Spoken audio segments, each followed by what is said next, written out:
Is that better?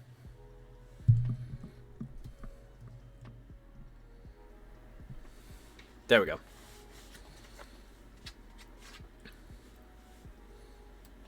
Now it's gone? Ah, shit. Hold up.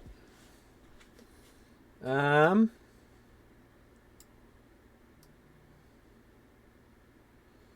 now it really is gone.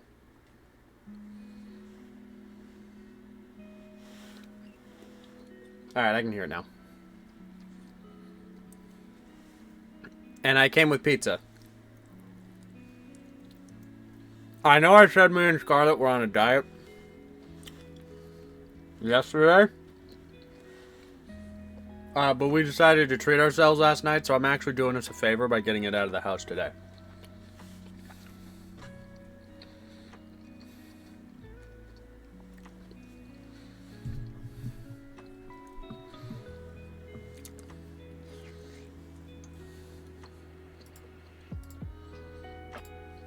There we go.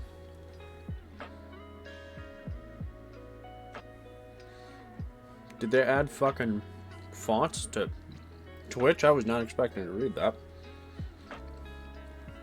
Yeah, looks good. Thank you! I have the bitter shit on it? You mean pineapple? Yeah. Because I am a connoisseur and I love that shit.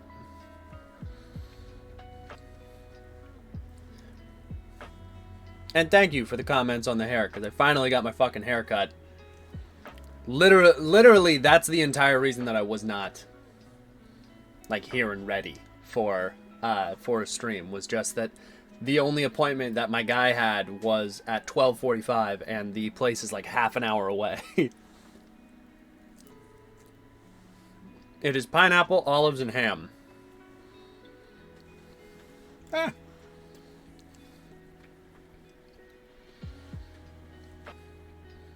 Used to make the best update ever.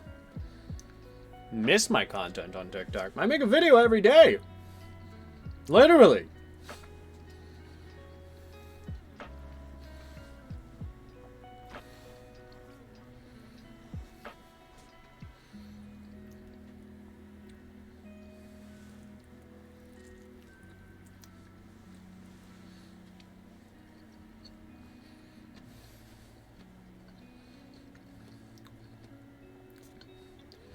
Axe looks badass. Thank you!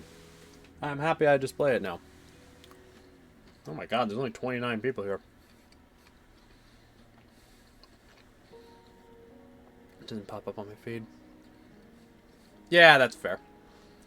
TikTok apparently doesn't like to promote my shit anymore. Hold on.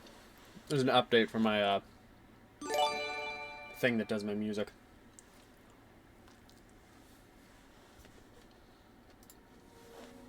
There we go.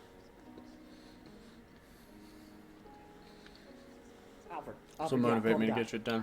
Thank you for the subscription. You came to my stream looking for motivation to work? The Twitter announcement I do for this daily is, God, I hope that I can get some stuff done now.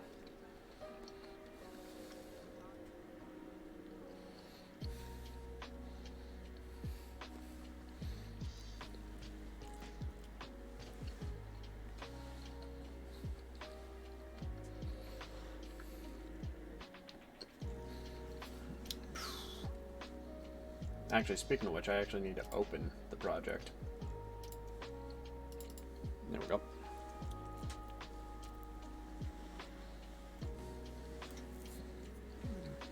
It couldn't be me.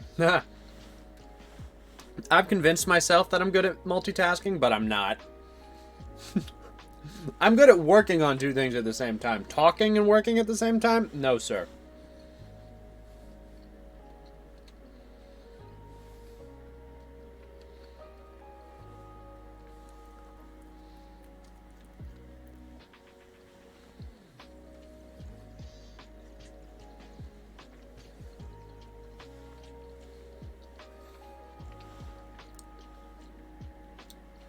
Make an update for TikTokers to put their favorite creators under a special section named favorite.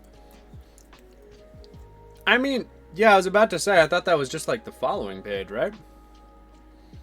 But then again, I guess that the following page doesn't exactly show you everybody's content all the time.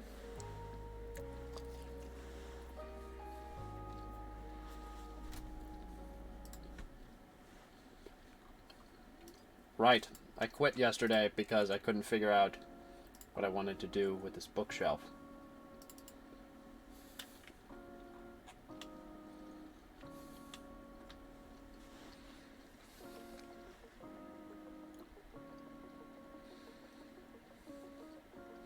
I'm in a history. Gosh, I've caused myself. What the hell are you doing? I'm guessing I got that from Jason Todd. I did! I did indeed take this directly from Jason Todd. And thank you very much. And in total, the base for this was $70. And then leather wrap, super glue, paint. I think like maybe 100. No, not even 100. The base was $70. And then the paint was like, the paint and like the leather strips and everything was at most like, I don't know, 20, 30? Paint is cheap as shit. I bought Walmart paint.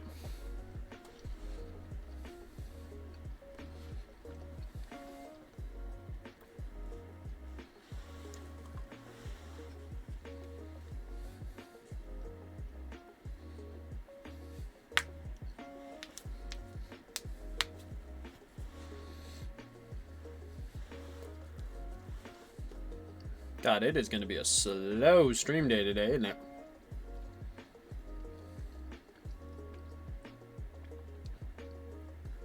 Do you plan some mods to the Twitch in the near future? What do you mean by that? Do you mean like moderators? Like adding new moderators? Amy's pretty good at this shit. I haven't really had anything that needs moderation that Amy hasn't been able to handle. Or do you mean modifications? Like, shit I'm going to change?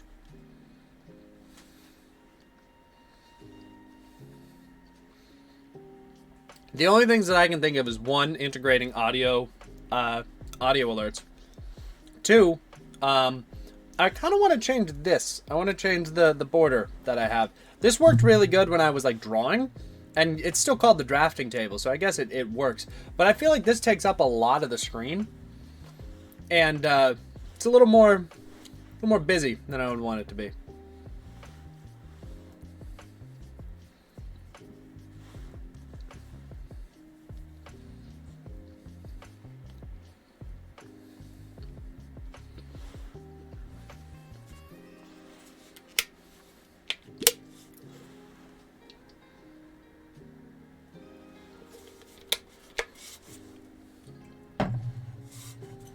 Oop.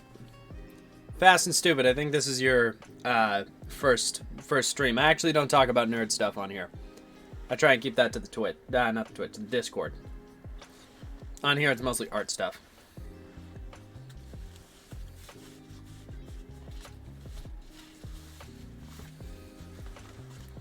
I am just taking a minute to eat because I have not eaten anything today.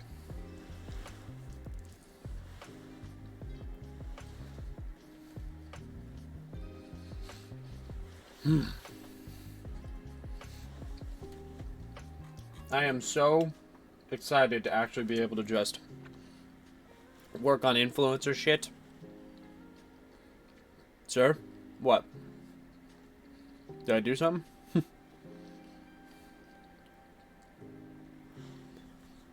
Oh, the fact that I haven't eaten it. Yeah.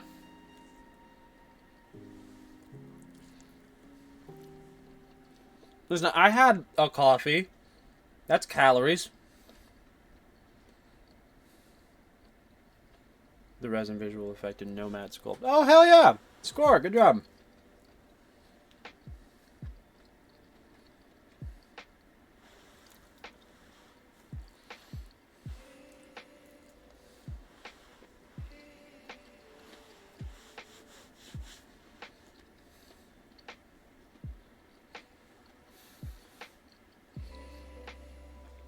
Was it just coffee? Hell no. It was a coffee that was terrible for me. Like, I had like half a cup of coffee when I woke up, and then I had a Starbucks, but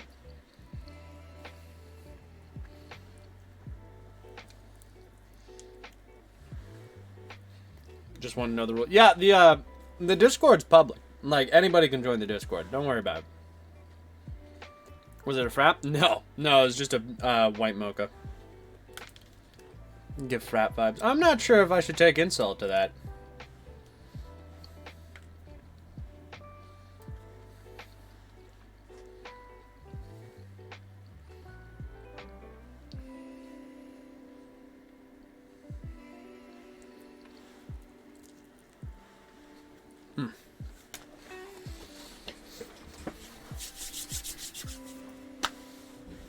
Alright.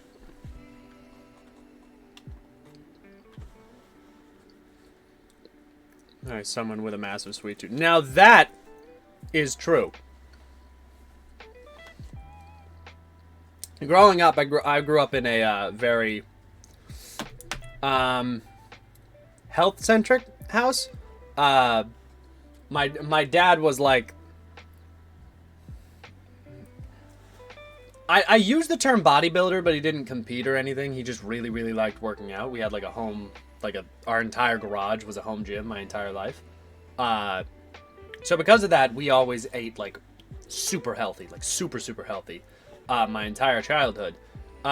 Which unfortunately had a backfire effect when I grew up because I wasn't like inundated with super sugary foods and super, going to be some leftover instincts from military. Yeah, he was also military, so that is also part of it, but that was definitely not why he was doing it.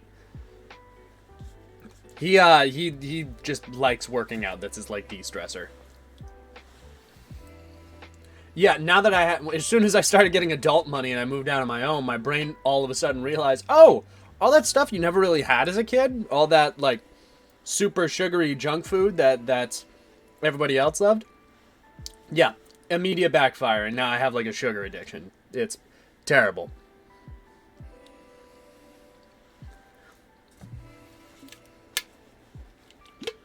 Which, like, I can't exactly blame them. They wanted me to eat healthy as a kid because they were eating healthy, and I totally understand that. No hate towards that at all. But definitely now I have like the biggest sweet tooth of all time, because my body was very, very used to like eating healthy. Like my mother is a pescatarian, and my dad always ate like a bodybuilder, so lots of protein, lots of like very quick protein meals. So then when I go to Starbucks, I always add as much shit as I can. Me and Scarlett actually have a full shared notes list of all of our orders from Starbucks because we are those motherfuckers that stand out. I think I'm going to give you one of my orders. If I go up and I want an iced drink, but I don't feel like something I don't want something fruity, I go up and I'm like, oh, I'll have a grande iced chai latte with oat milk with light ice, light cinnamon stirred, an extra pump of vanilla, and an extra pump of chai. And that's our concoction, which I will grant that to Scarlett 100% because that is her fucking mix. That is her concoction, her brew that she came up with. I'm a basic bitch. I just go up and get a white mocha with an extra pump of mocha, and that's it. The giant box of sweets under my dorm bed. Anybody who's watched these streams for long enough will tell you.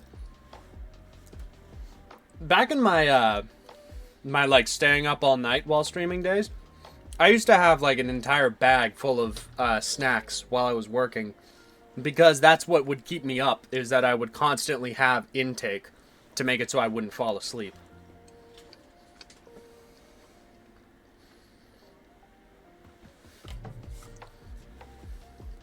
My drink grosses out my coworkers. It is 2 shots of espresso mixed in with bottled seltzer. What the fuck is wrong with you?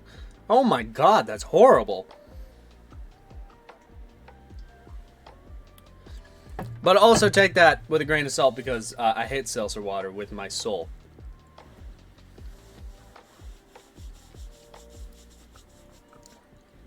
How far apart would you like someone to space the caramel sweets on the ground as a trail?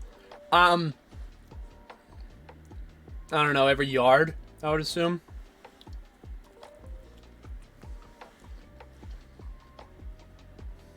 I have no idea what MTG is, so no, I don't play that.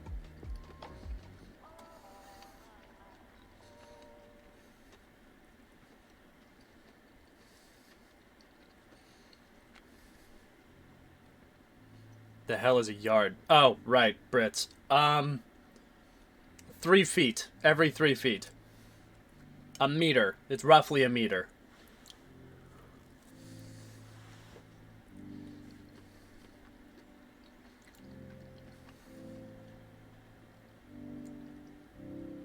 Jack Daniels and Mountain Dew?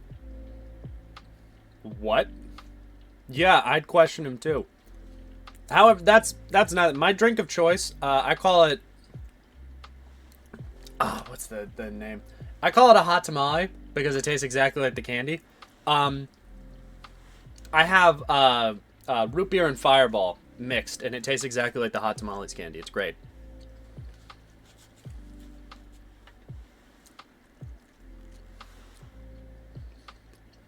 I'm still not a Brit. Good try. If it's metric, I consider it Brit.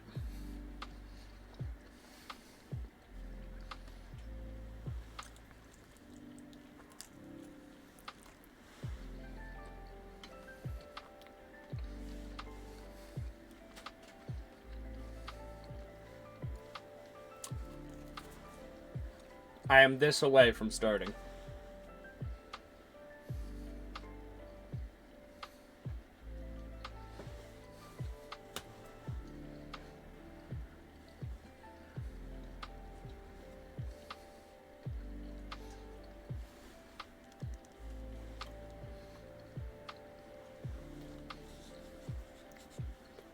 I just love reading all of these answers to everybody's drink of choice.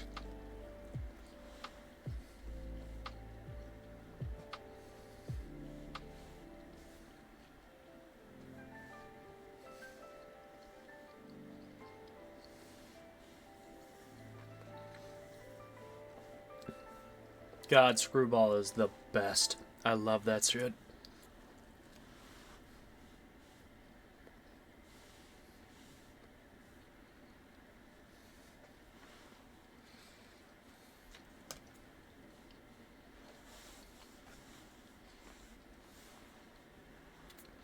Rochambeau. Anything mango flavored? Mine's the peach. Anything peach flavored, I go nuts for.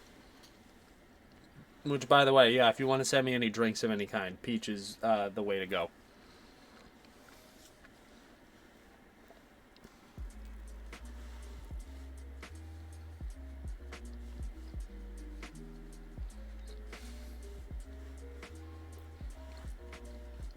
Hey, and Lizzie, I mean, same. I'm not a fan of alcohol, which is why all of my alcoholic drinks don't taste like alcohol.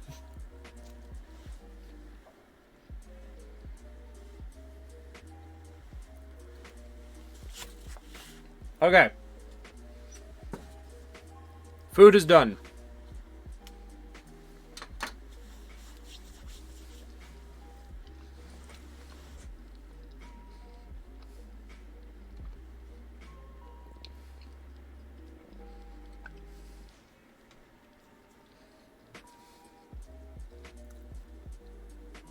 So peach doesn't have the artificial peach taste.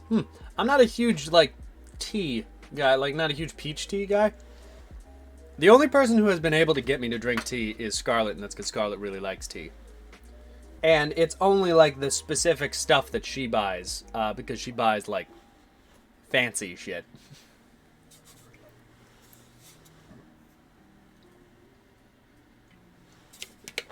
Okay.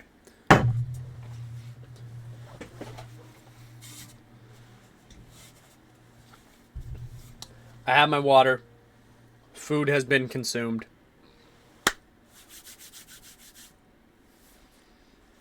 Let's actually get to work now. So, this is where we left off yesterday. This is the bookshelf. These are the shelves.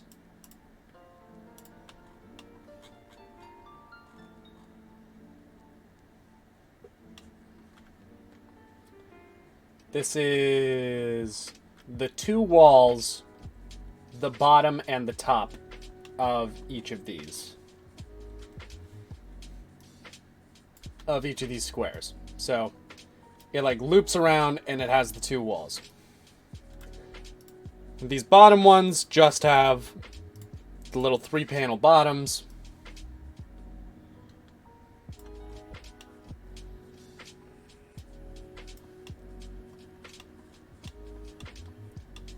And then I think I'm probably going to do the same to these top ones. Or they're already like that, which is... So these 3 panels are the tops and bottoms. These are the centerpieces. Which are these? Oh, and then these are these ones, which makes sense.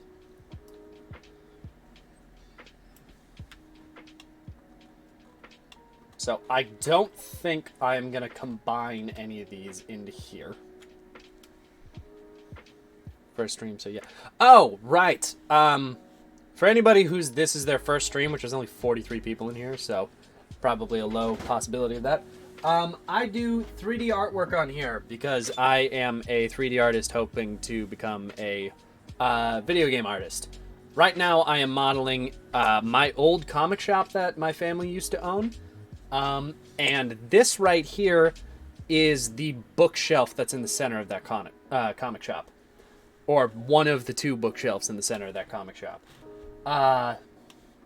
This is the UV, which is essentially its skin. And I am unwrapping the UV, which essentially just means flattening out that skin.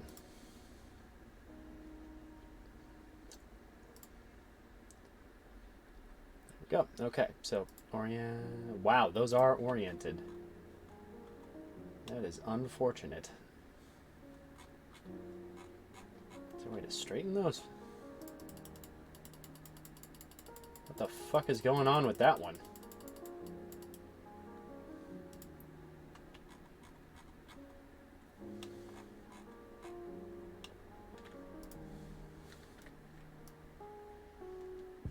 Okay, so this is the bottom one on the right. So I'm going to put this here. That means this one is the left one, I assume. I hope. In fact, I'm going to get the density of this so that all of these are the same density. Okay. I thought that would shrink them, not make them bigger. That's unfortunate.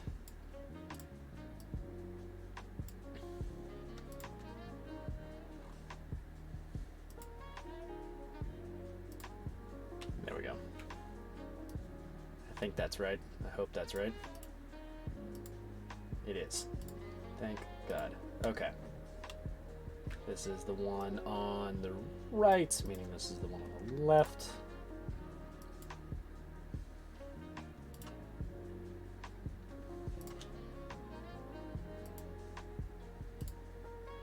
There we go.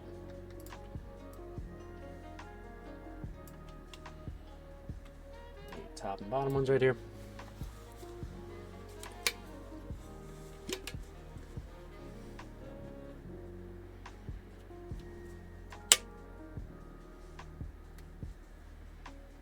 Questions that... No, you guys figure that out. That's y'all's game.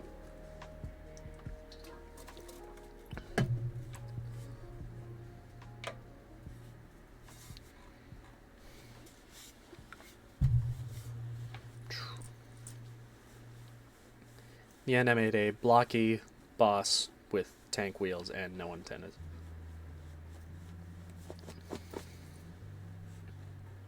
Hey, Amy. Didn't know if you were going to be here today.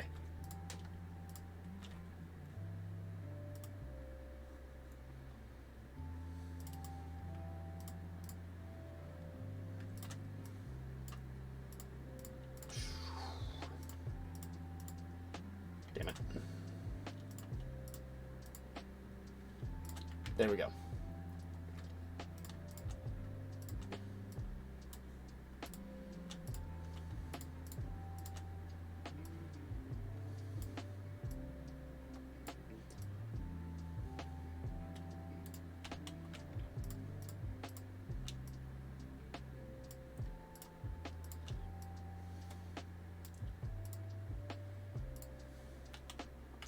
Okay, so this one goes here. This one goes here. This one goes here. And this one goes here.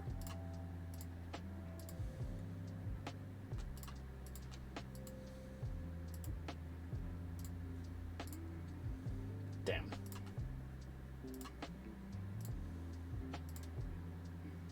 Good.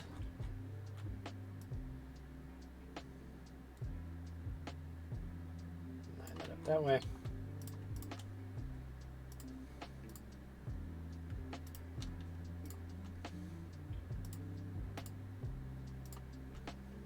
There we go.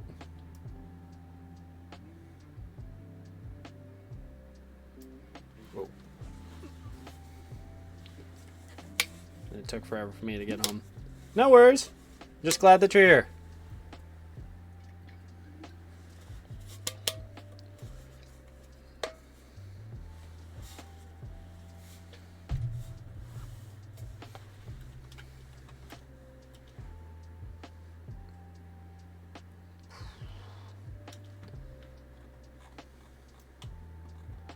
Alright, so the idea behind what I'm doing here is I want it all to be roughly in the same order that it is in the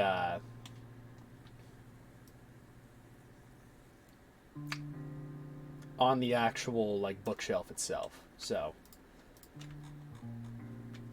I'm gonna get these all centered.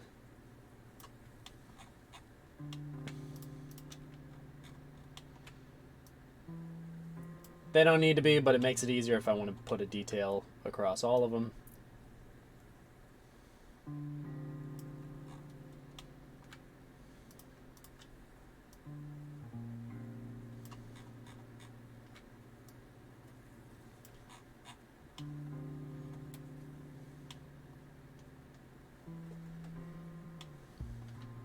Which, unlikely, but just in case.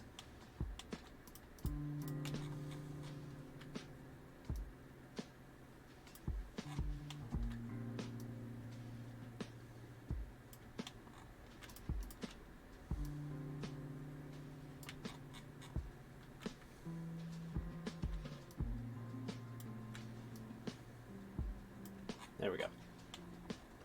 Now these are all relatively centered. Let's get you.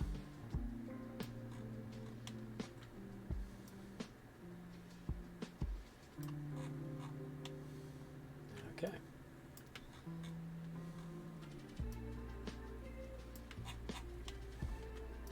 And now we try and fit these into a single fucking cube. I miss IPs. Yeah, that's about it. Hey, good job on passing your driver's test, Frostwinters.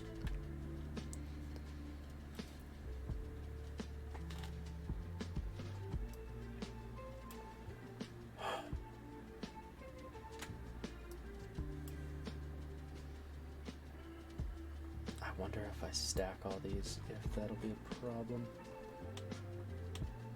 Doesn't look like it. Well, that'll probably be useful.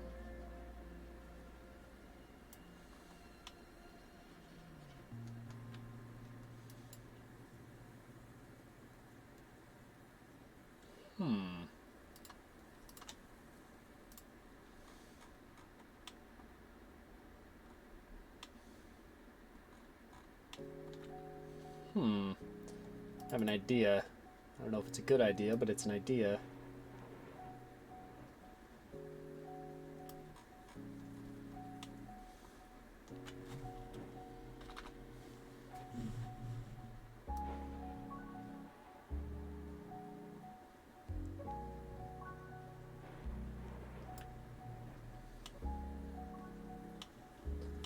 Since these are probably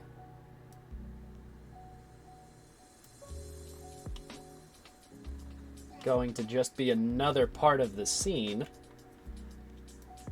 all these shelves don't exactly need to look different.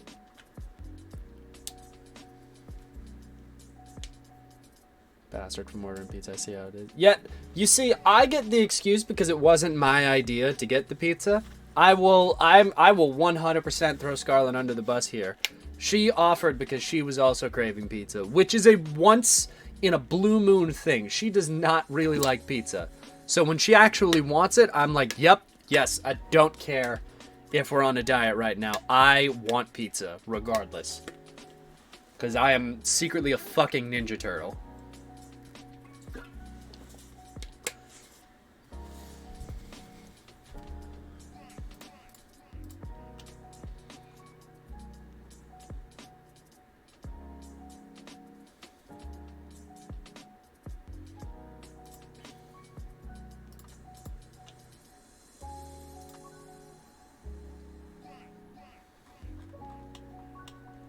Alfred, yeah, call the guy. I don't care how many this makes. Call the fucking guy. Thank you for the subscription.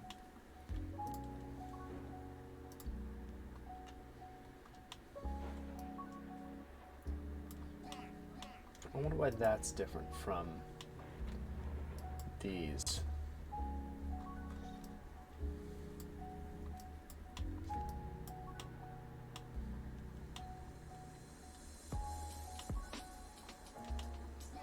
I wonder if it's because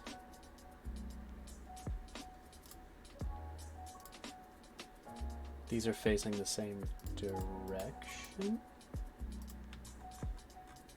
Okay, that makes sense.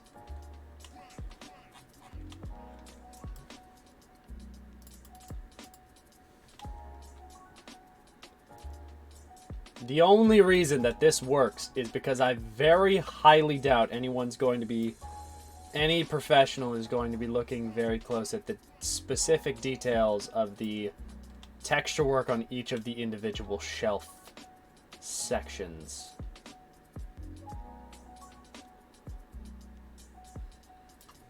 Especially not these inside shelves that I'm planning to fill with comics anyway.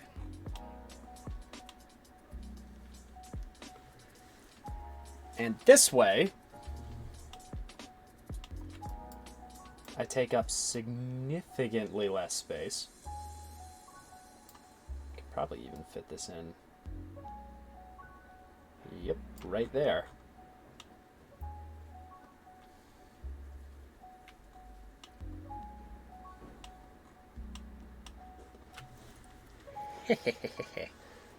Evil laugh.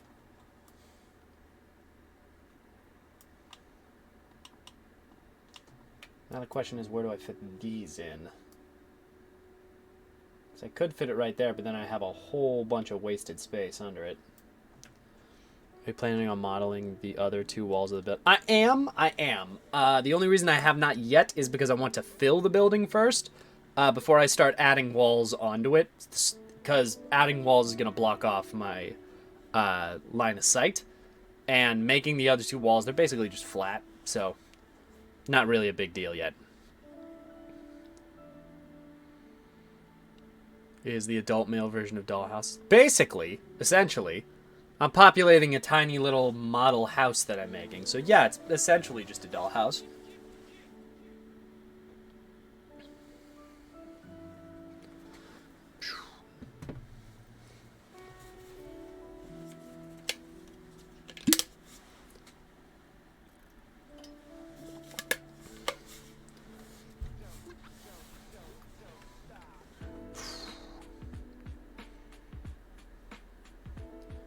Sorry, I'm reading all the chat real quick.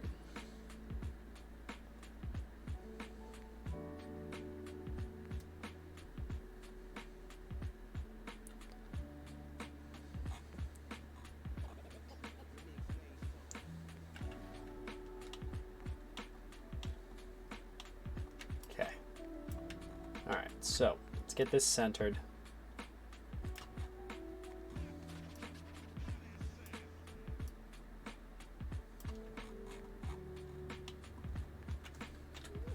Shrink it until it all fits. And that's the problem I'm encountering right here.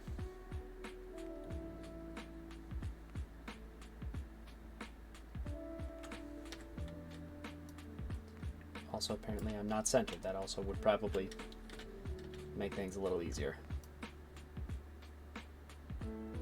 God damn, not by much. Huh.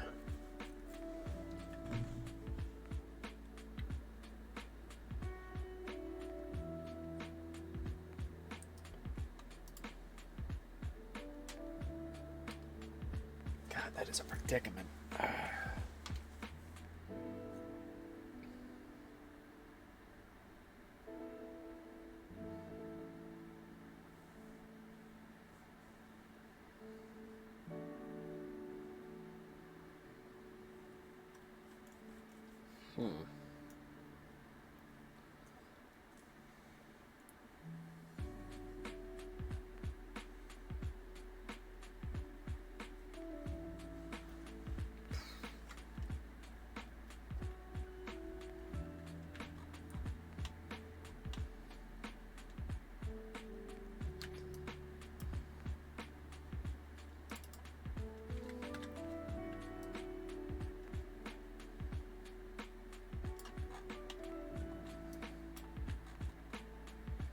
Okay.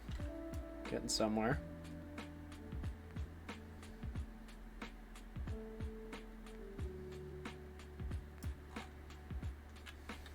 Alfred, yeah, call the guy. I don't care how many this makes, call the fucking guy. Thank you for the subscription.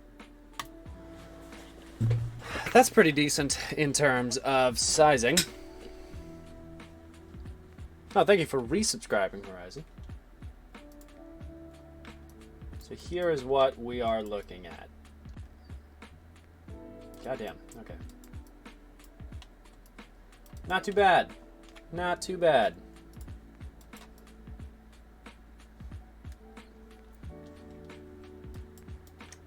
Probably could be a bit more elegant, but we will see. Has it? Ha! Exactly. See, that's the problem, is that I have half my audience that tells me that what I'm doing helps them get some work done. And then I have the other half my audience that goes, oh no, I watch your videos to fall asleep. And I'm like, okay, how can these operate in the same space? Because I'm either relaxing enough that people will fall asleep while watching, or I am motivating enough to get people working while watching. And I don't think both of those can exist at the same time. I'm pretty sure. Different brain. Yeah, I guess. Different brains. That's fair. That's fair. Sound redeemed yet? No, not particularly. But that's also why I have chat open on this screen, and I keep moving the UV sheet over to this screen so I can look at it and then look at the chat immediately. At 8 o'clock, some at 15 o'clock, and some at 23 o'clock. That is very, very true. Some people are watching it like 2 o'clock.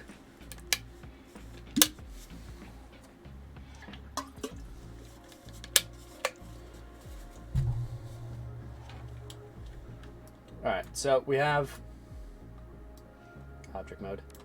Bookshelf 1.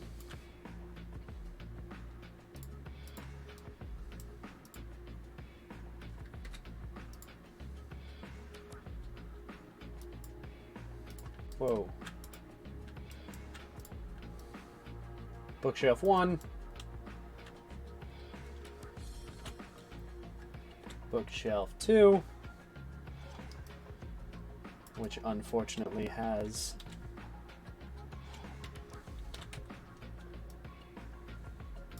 there we go.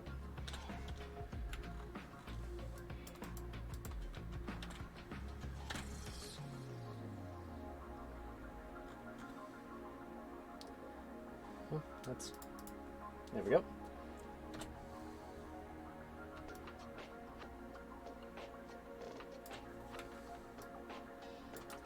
Now, if I did this correctly, there should be a small gap in between the two shelves in terms of, yes, right there. All right. You can see it right there. There's a small gap in between where the two shelves connect because the shelves actually bump in ever so slightly. Is this Blender? Nope, this is Maya, which is the... If you're working in DaVinci, this is Premiere Pro, if that makes sense. see the finished product. Thank you so much.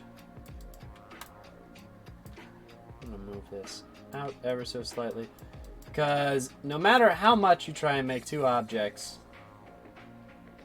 be at the same level, they're going to be ever so slightly separated.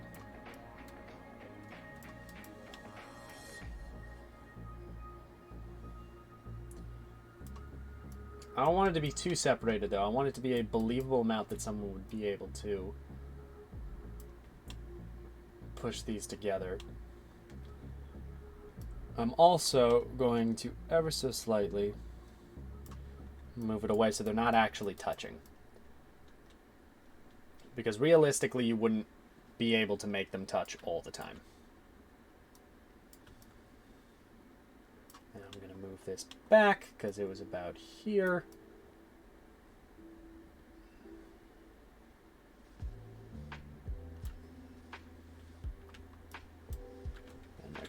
Whoa! What the fuck did I just do? Okay.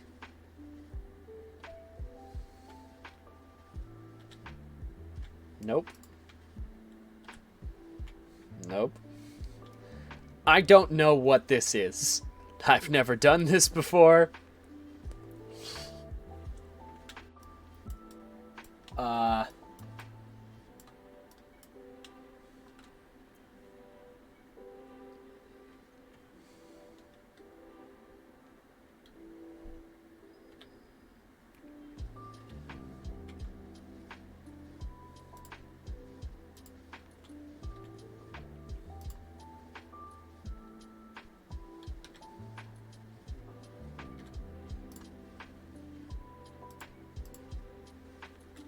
Okay. That is my bit. Why is the center of this group on the center of the fucking... Why is it zeroed out? That's weird.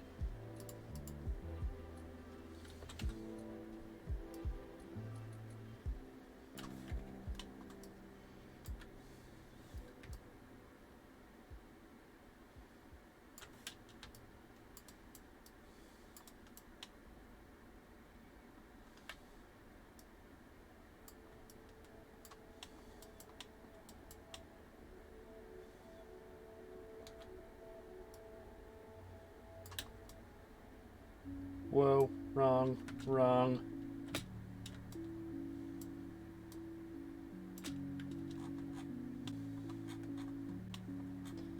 Okay, what I want this to be is center of both of these.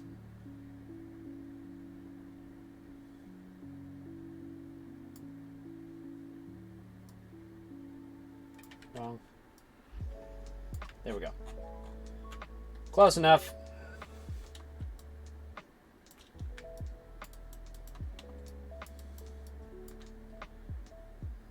Are bookshelves. This way, if I want to rotate these bookshelves at all, because eventually they ended up like this. Do I know why? No. Eventually they end up looking like this. God damn it. At a slight angle in the center of the room.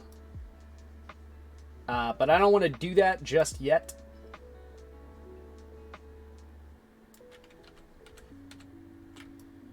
Because for a while they looked like this. However, this is still not enough room to move. So I'm going to move it out about a little bit there. I would like everybody to remember that this shop was fucking cramped.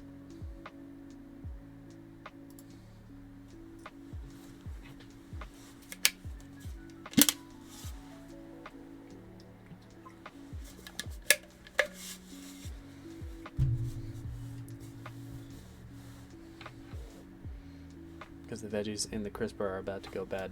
Good idea. Very good idea.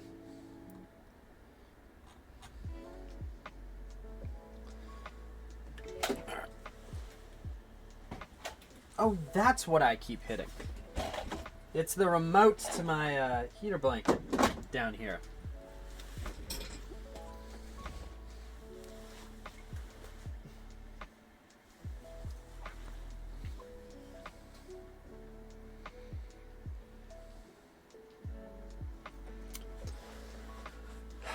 You know, seeing myself in the I bought a strip of LED lights to hang from like the ceiling at some point.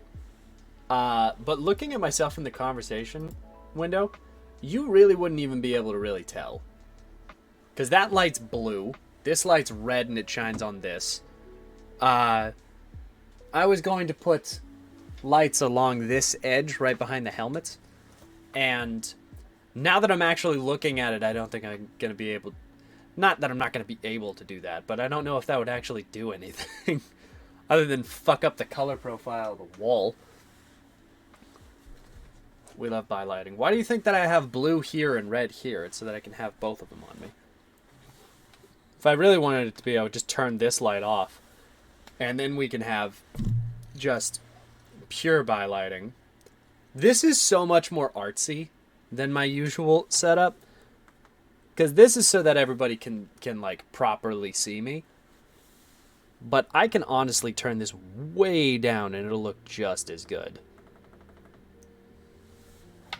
Because then the color lighting really takes like center stage and I'm not as bright.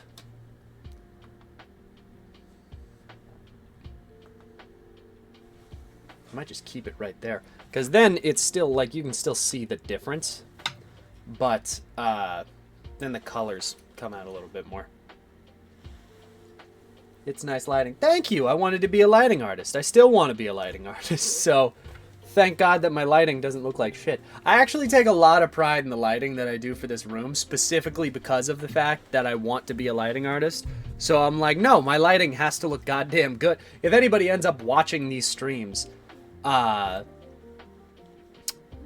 I actually want them to be able to look at it and go like, oh, he actually knows what he's doing, even in physical space and not just in 3D world. Does the bright one ever give you a headache? Well, I'm never really looking into it, so no, not really. Plus, it's a ring light, and I have it on warm, so it doesn't really hurt my eyes all that much. But that's what these are for, is so that I don't get headaches from the lights in here.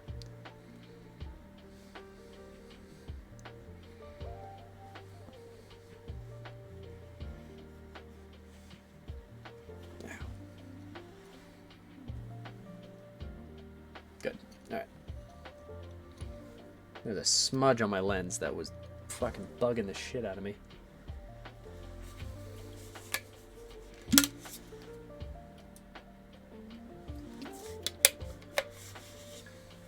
Bright lights. I don't know if I'd be able to stand that. I mean, do I still have...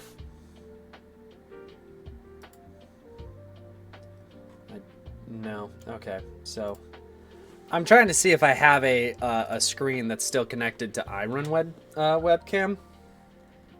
Because like I can show you what my actual setup looks like from my perspective. Hold on.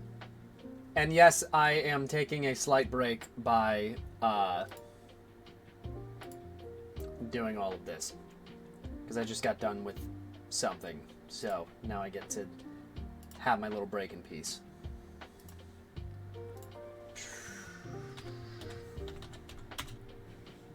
There we go.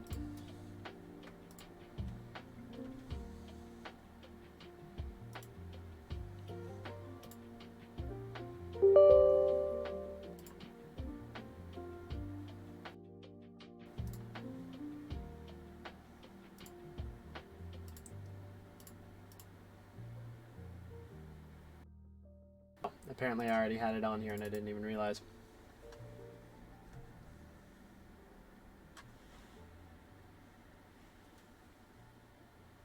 There we go. Okay. You guys should be able, if I just put it on live. So, let me transition. This is just what my setup looks like from the other perspective. So like, that camera right there is what I'm looking into. That light right there is actually not all that bright.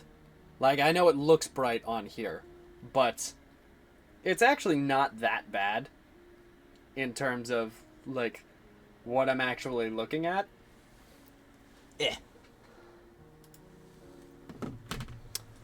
So, in all honesty, it's not really going to upset my eyes or anything.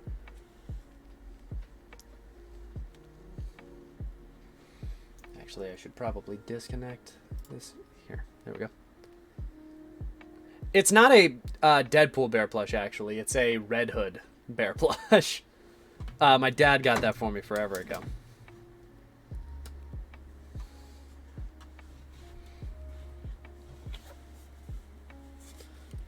This was your episode of Pandaception. Yeah, essentially. If I really want to send you into Streamception, I'll send you to this screen, which is just the stream infinitely.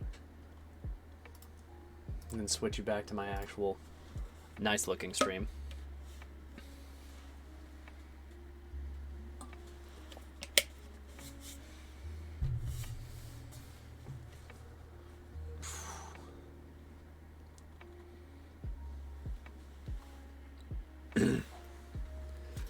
As soon as I reach the end of a thought, like if I'm trying to explain something or I'm showing something off, as soon as I reach the end of that thought, my brain goes blank for a second.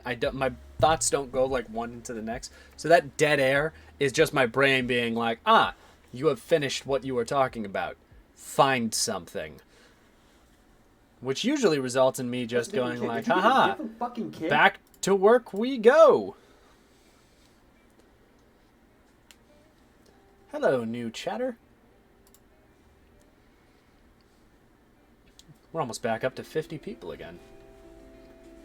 Which is incredibly sad to hear myself here.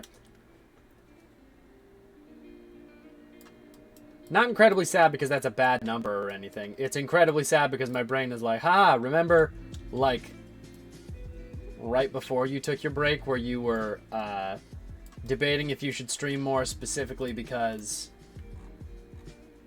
you were like 2 steps away from making affiliate?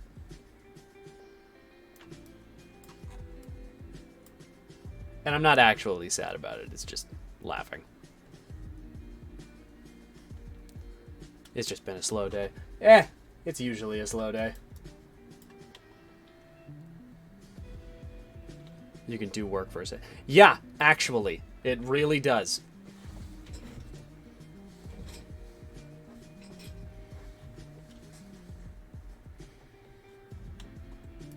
The more I work on this, the more I realize I definitely put this wall way too close.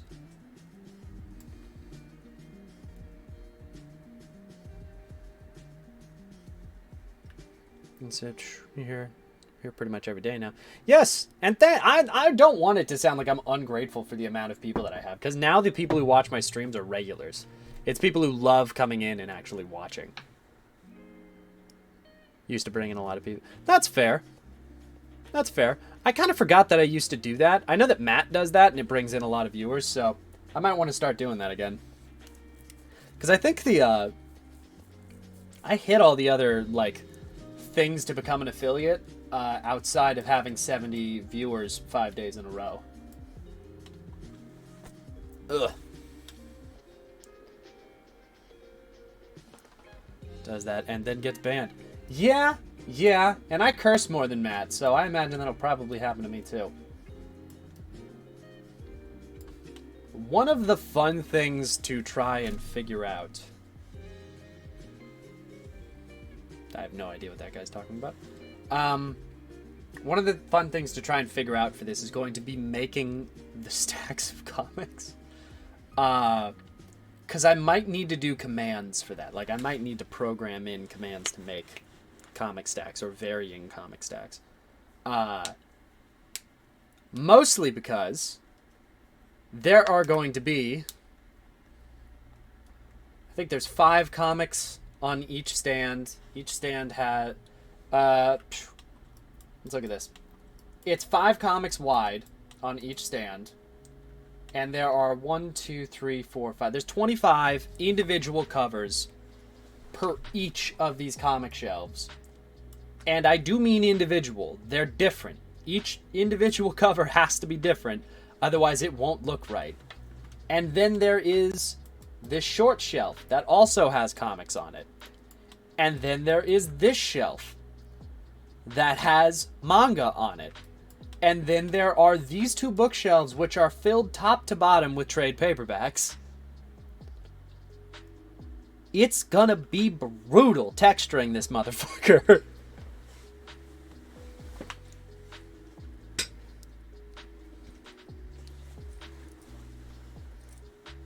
How you were gonna manage all that? I don't actually know yet. I'm probably gonna have to watch a couple tutorials on like 3D modeling a library. The store is incredibly specialized. It's just one issue of one comic. Yeah, definitely. That's gonna get me hired as an environment artist. Is no variation in textures. Fucking perfect. Suffer. Yeah, that tracks. Chat is readable and hated when TikTok people would come in swarms. Yeah, I don't like it. Like, all right, listen, I don't like it when people come in swarms. I don't like the never-ending chat of 1,000 questions that I don't want to answer. Shut the fuck up, Stream Deck. I don't even use you. Can you look at real comic stores for reference? I have a real comic store. This is based on a real comic store. I have the actual photos of the comics I'm going to be using. I just don't have the, comic covers themselves. Like, I don't have the scans of the comic covers. Fuck, now I forgot where I was. I don't like it when they come in swarms, and I don't like answering the never-ending questions that come on TikTok lives. But doing it for a short amount of time before a stream is probably a lot smarter than coming in 2 minutes before a stream is about to start and sitting down and dealing with it. I salute you on texturing. Thank you very much. I actually wanted to be a texture artist for a while as well. The three lanes that I wanted to go down was lighting artist, texture artist, and environment artist. And honestly, environment artist is probably the easiest to break into because environment artists are the most needed. Lighting artists are basically only on the back end of a game, and they're very quickly thrown out. Their job is very necessary and very good, but also you're not really... Nobody needs to keep a lighting artist on for, like, patches all that much. You need, like, a lighting artist on call, sure, but as long as you have a lighting artist at the company you're working at, you don't need a ton of them. The ones no one likes to do, right? I think you said that one. Yeah, kind of, ironically. Texture art has a lot of UV unwrapping and a lot of creating textures and working in texture nodes and stuff. And I enjoy doing that. I really like that part of the job. As well as it involves taking objects and then unwrapping them, which is another favorite part of my job. Hey, we're actually getting rated. The environment artist is really the part... The hard part about that one is there's a lot of outside environments that I am not as used to modeling. Which probably means that my next scene should probably be an exterior and not as many interiors.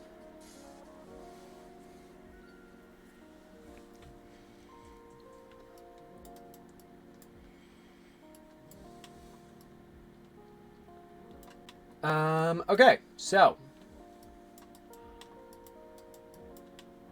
I'm actually going to do the same thing to this.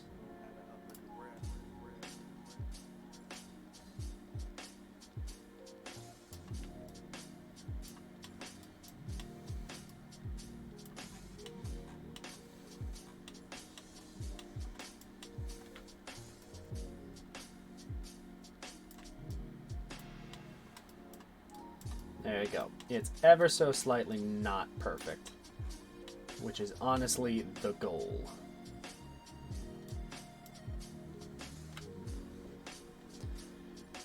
The texturing of most games, they have some beautiful scenery. They do! They're gorgeous.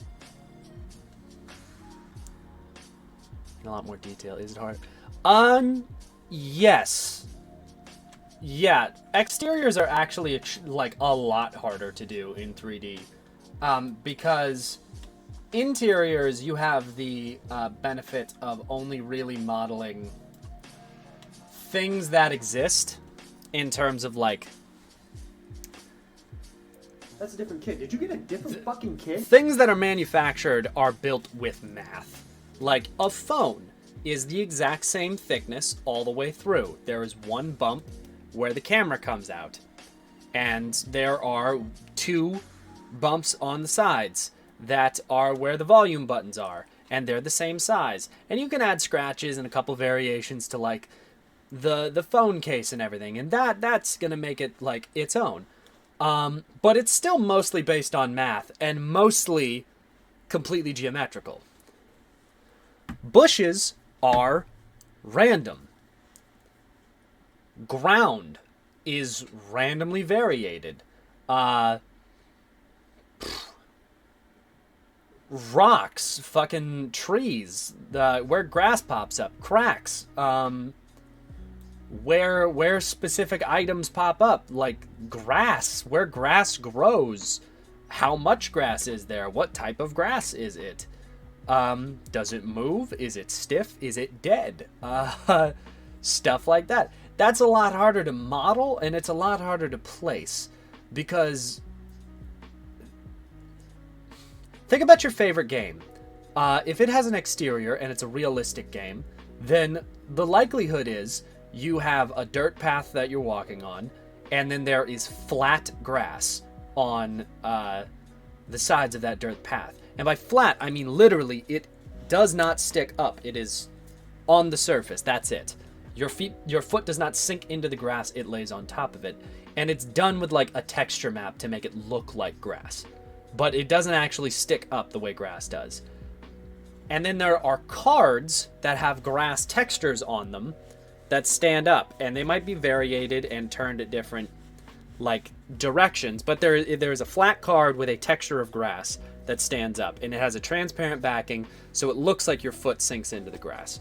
And that is how grass is done, but each one of those cards is an individual object that the game has to render. So usually there are points where the cards disappear, and it's where it's far enough away that you can't see if the grass is sticking up or not. That is how you model grass and a flat surface. If you want tall grass, how thick is the tall grass? Is the tall grass in an area? If it's in an area, then you could probably just put like 4 walls of grass and then fill it in with a couple extra cards, and then problem solved. You have a big grass texture. If it's thick, then you actually have to make models of the grass that's sticking out. Modeling randomness in a mathematically based geometric world is gonna be difficult, and it always is difficult. Is the best way that I can put it.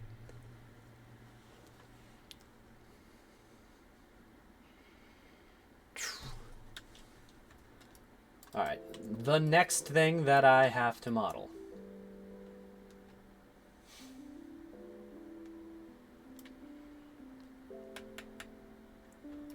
Logically, it should probably be this table. So then I can fill up this room and it has all the things that's in it. And then I model the clothes rack, and then I model the 2 stands over here. And then I start doing the stuff that's on the walls. Probably the best bet.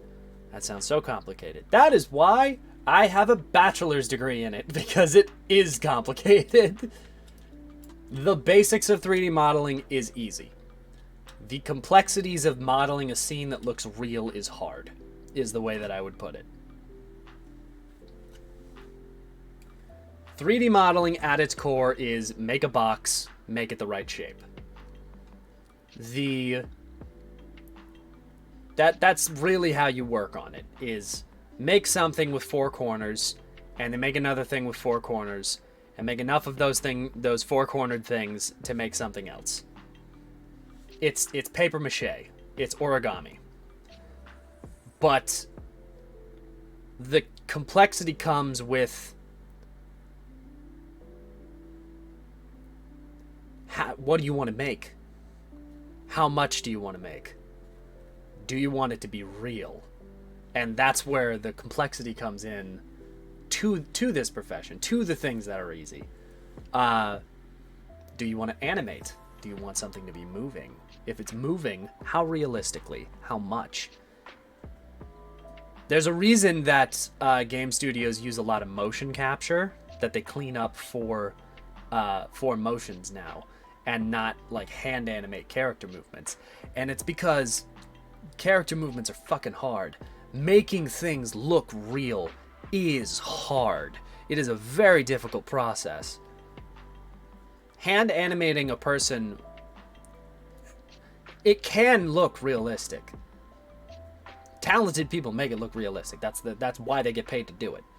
But hand animating a person, if you look at it hard enough, usually you'll be able to tell. You'll be able to tell this wasn't motion captured. Because your brain is really good at tracking that shit. It doesn't matter how smart somebody is. People's brains can tell when shit is fake. Which is what art is kind of trying to defy. My favorite quote from one of my art teachers in college is that art is lying.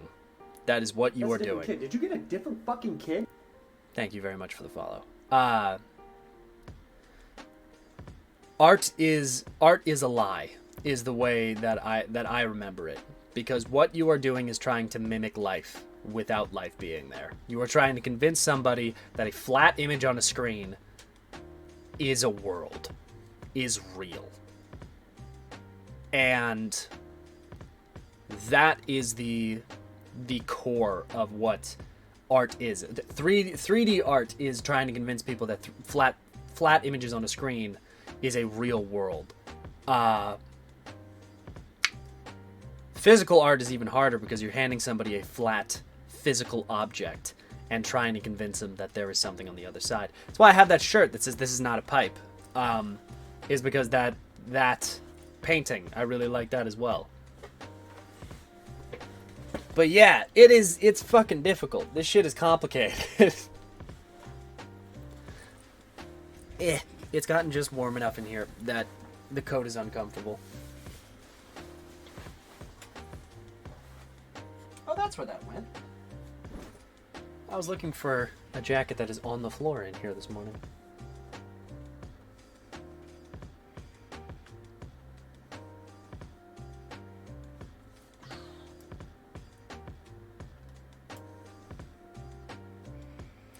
A lot of MMD vids, and the dancing was always a lot more rigid than how people actually move.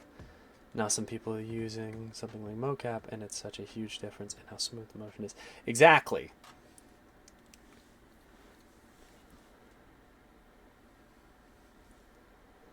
That's why you can really tell when things use mocap, and it's really fun to watch like old games or older animated mediums that like were first using mocap, because then you have objects that don't look real at all.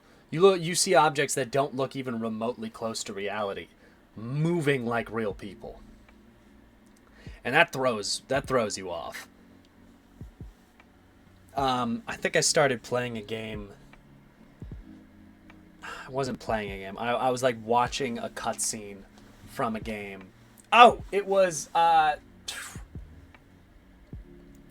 me and Scarlett turned on Legend of Zelda Twilight Princess, and they use no, I did not change shirts. I just took a jacket off. They use motion capture in Twilight Princess for the characters, and you can tell. You can see it. But it's really weird because there's a low resolution, somewhat blocky character moving like a person. And you could see it. And you could see the difference between the characters that are animated with that and the characters that are animated by an animator. And it is crazy. I love it.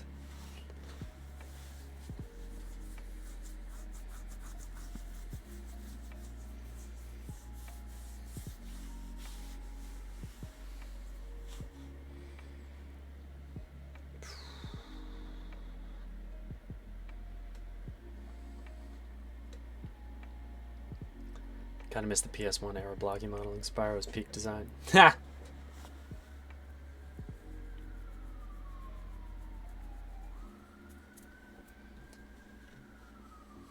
Careful when mentioning pizza. And we're back. Alright, so do I still have the Facebook page open? Please tell me I do. I do, thank God.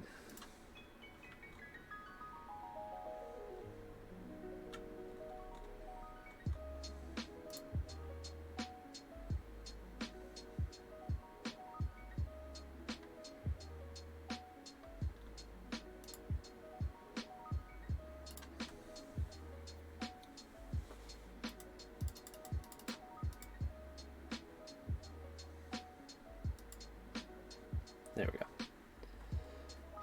So I'm going to go and try and find the tables, or the table that was in the center of the room.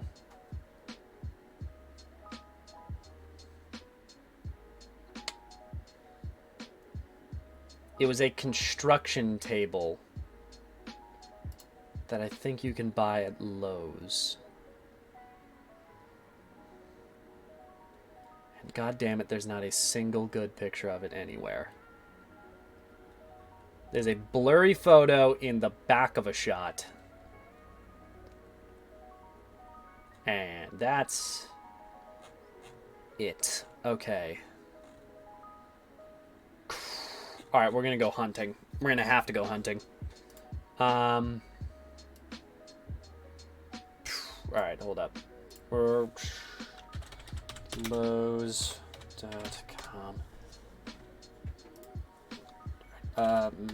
Middle shelf.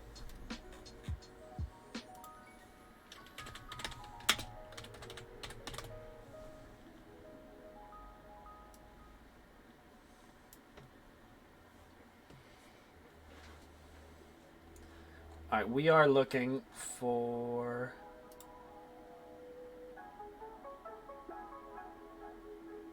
almost exactly that. But they aren't this tall. And I cannot remember.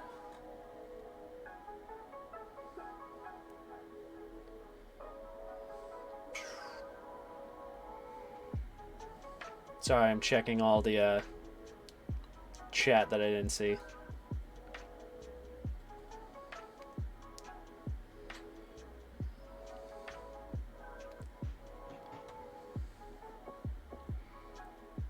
No, I do not have questions.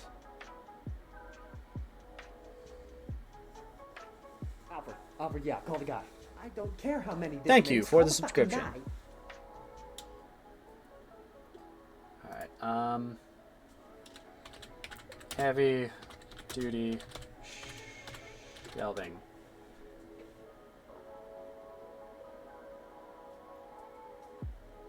Is that it?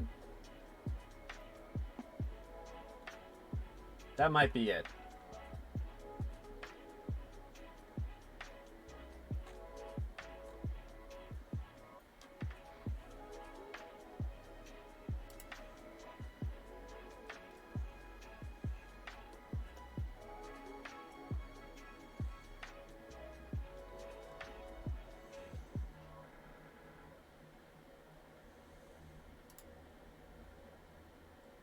Yeah, that... Nope, no. Mine didn't have the bump on the sides of it there. Come up there, it was nostalgic of the PS1 graphic. I'm younger than the PS2. Ooh, God! Damn, that made me feel old.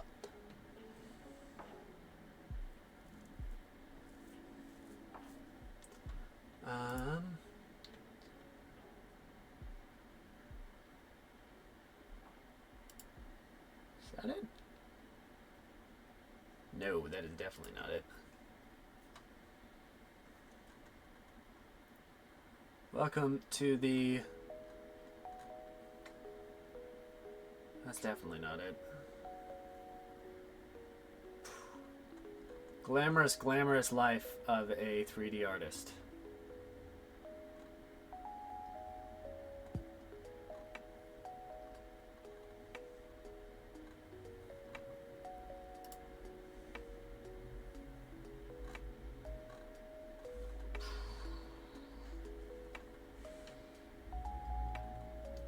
It's very similar to that Gladiator shelving.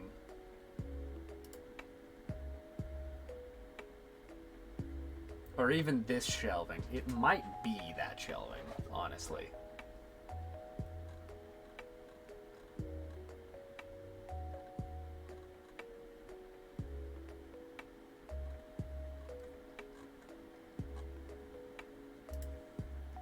I just know that mine was gray, not brown.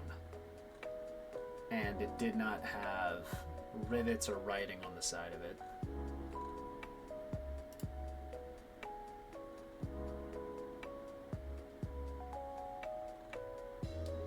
And the holes were only on one side. Which is why I thought it was this at first. Which, I mean, I can just use that as a base.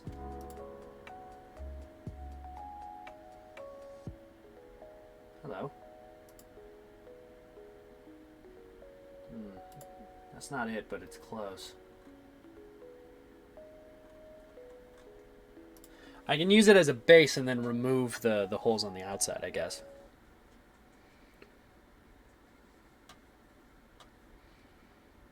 PS2. Ooh, well. Shit, when in 2000? I might be younger than the PS2.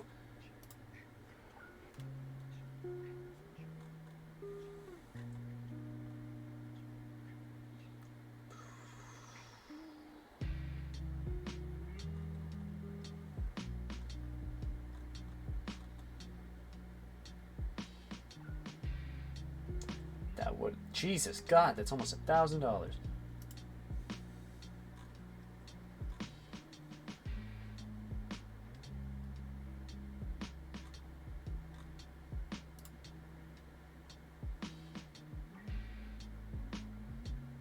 Damn it, that is not it again. Okay. 4th of March, North America, October 26th. Okay, well... Shit, I'm younger than the Japan release, and I was born in Japan, so... PS2 came out after I was born in Japan. To remember you're younger than me. It fucks with a lot of people's heads that I'm younger than them.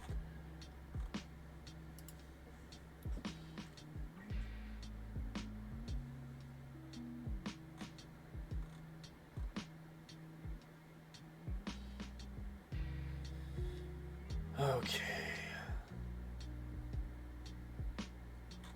Here's what we're gonna do.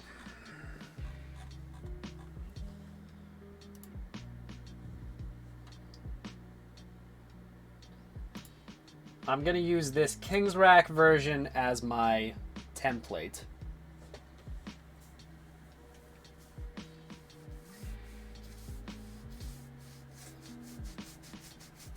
And then I am going to adjust it for what I remember my shelf being like.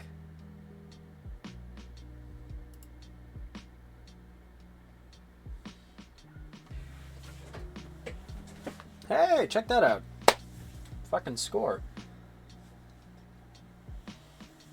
It has all of the dimensions for me.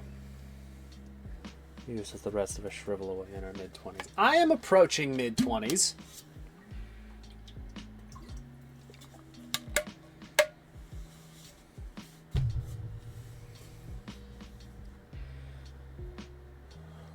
Alright. So it's 30 by 12 by 30. There's no way I guessed that correctly. Tall and have facial hair, and I am very small with soft facial features. I guarantee anyone else would think I'm... Listen, I get confused as way older than I am all the time. I have a gruff-ish voice. I have like a high-pitched voice, but it has some rasp to it. And I have a beard. And I have a hairstyle that shows off, like, when my jaw clenches. So I look a lot older than I am, and I understand that. I now identify as a dream cat. That's fair.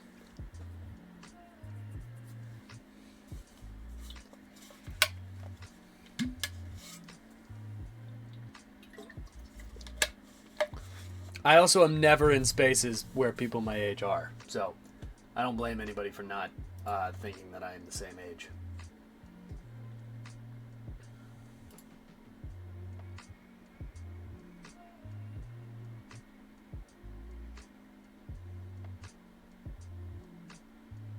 Okay.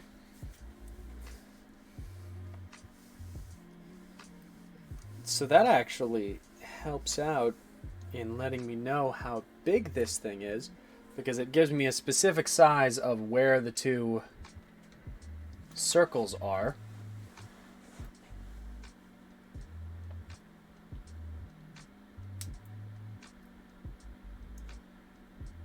Why the hell would that matter? Did you just speak in the J voice? No, we're approaching an hour and 30 minutes, and I didn't intentionally speak in the J voice. I know you're trying to mark off the bingo sheet, but no. Like 35 and 18 at the same time. Yeah, that makes sense. That's understandable. When the white screen isn't in front of me, it makes me look a lot older because of the eye bags and everything. It's the white screen removes all of my, like, darker facial features.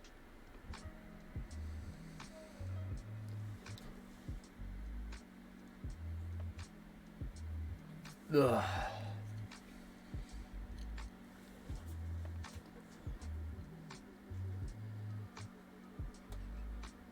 Please present yourself most of the time. Thank you.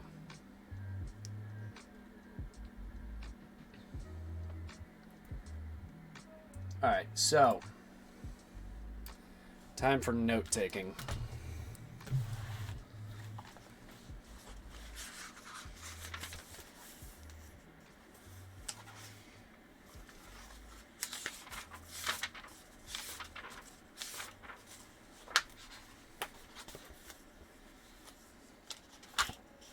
Okay.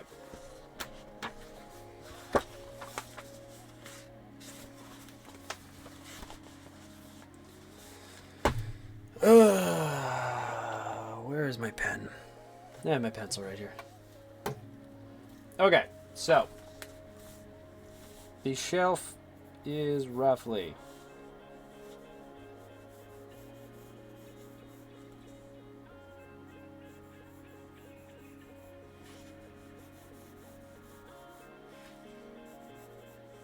I'm doing some quick sketches to give myself a box to be able to see this visually.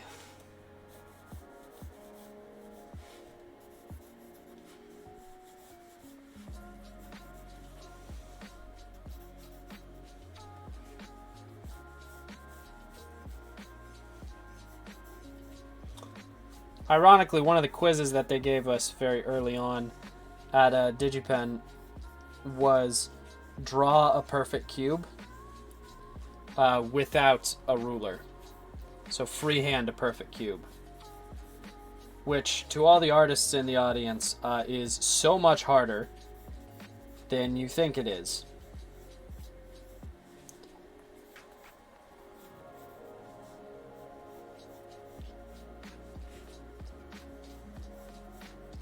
Because every measurement relies on every other measurement.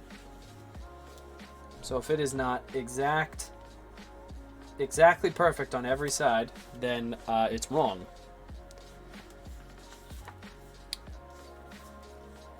Well, it's not that it's awful. The reason that they do that is because the first year of DigiPen is teaching you how to draw again.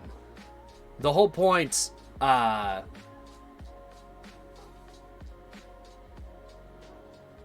I think Scarlett's home. The whole point was that you're supposed to relearn how to draw, like relearn the basics. So they would be like, oh, draw a perfect circle, draw a perfect square, draw a perfect cube. Everyone failed, because of course they did. And then they teach you how to do that. That was the whole point of it. Drawing a perfect circle is still basically impossible off the top of your head. You need to be able to do it basically on cause. So like blank page. By the way, there's my rectangle that I'm working with.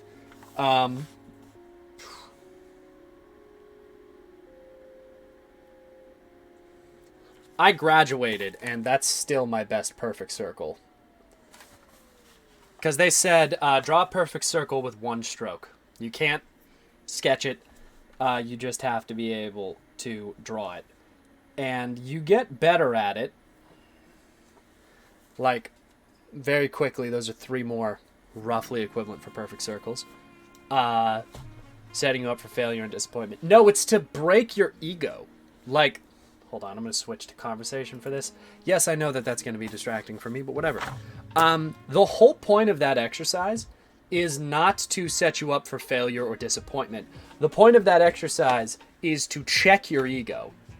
Because the entire time before you get into DigiPen, you are told how prestigious DigiPen is. You're told that DigiPen... God damn, that shit left red marks on my face. You're told how small the acceptance rate is for DigiPen, which, by the way, when I got in, the acceptance rate for DigiPen, I think was like 7%.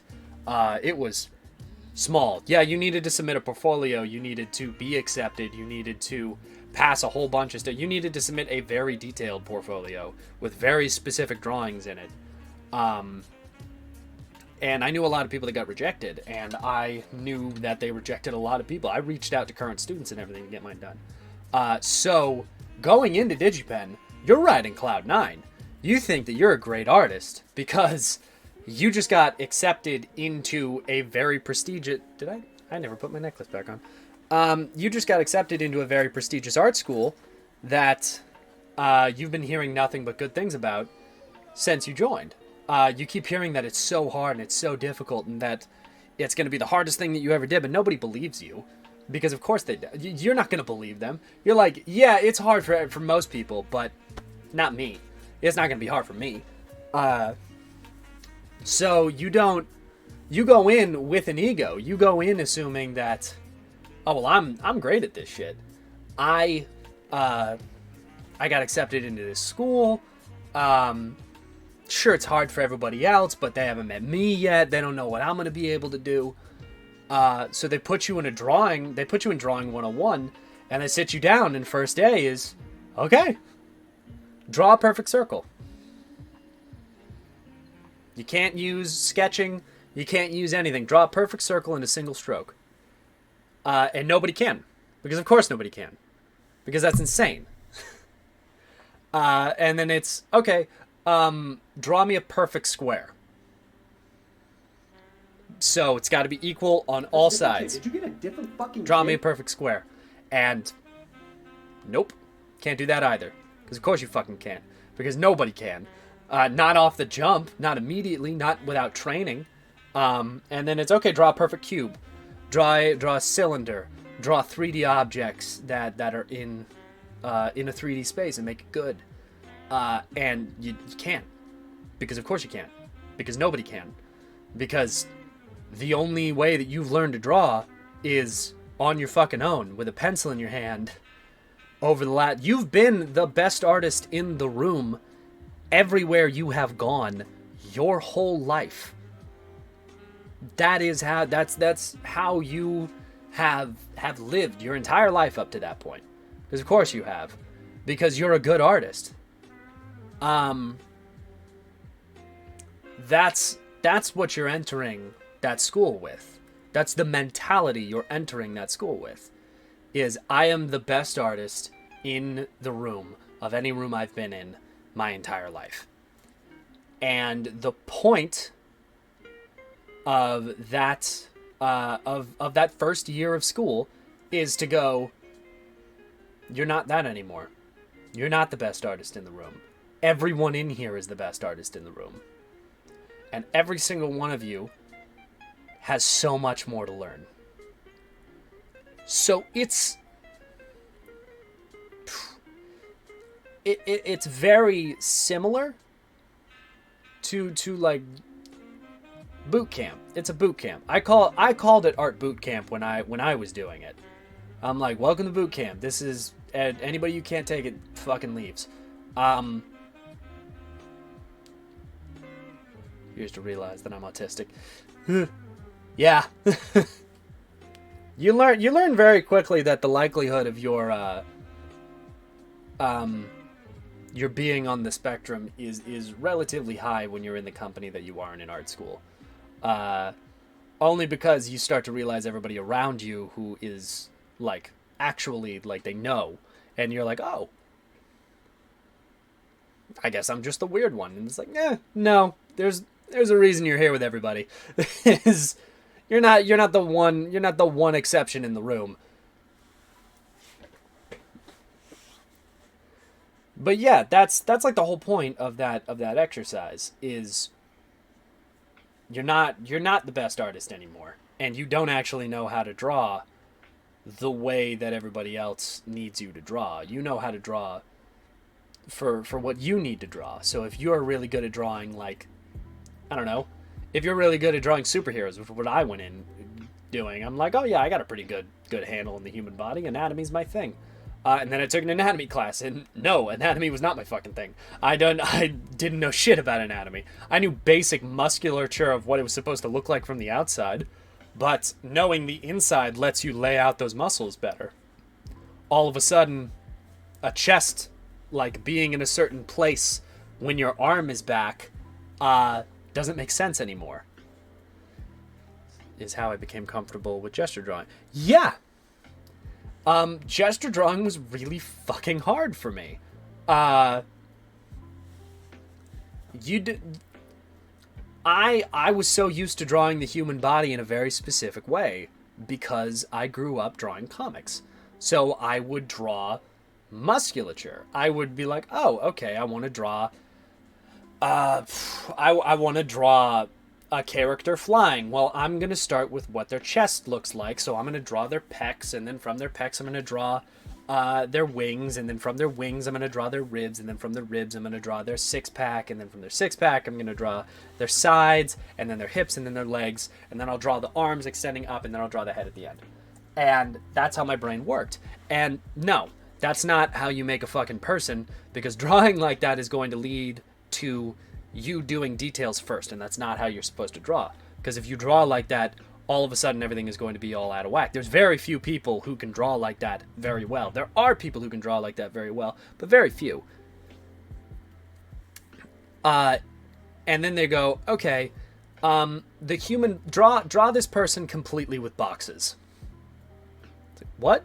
Yeah, draw their chest as a box, their hips as a box, their legs as boxes, their shins as boxes, draw their arms as two individual boxes and their hands as cubes, and then put a head box on them, and then a neck box.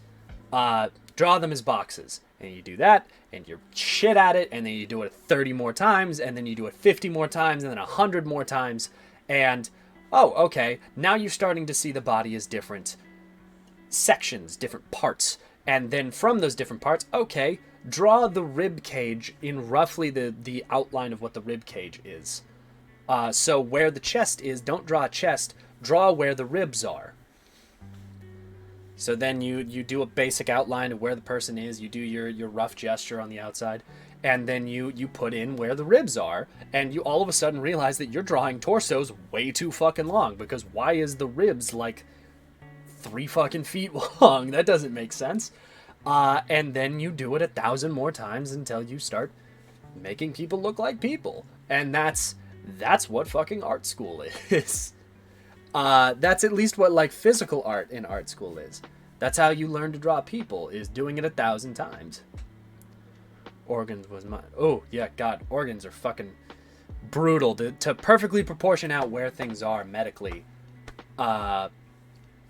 That's how you draw real people. That's how you draw people exactly how they're supposed to be. Because it had to be perfectly proportioned, otherwise there's a medical condition that I had to explain.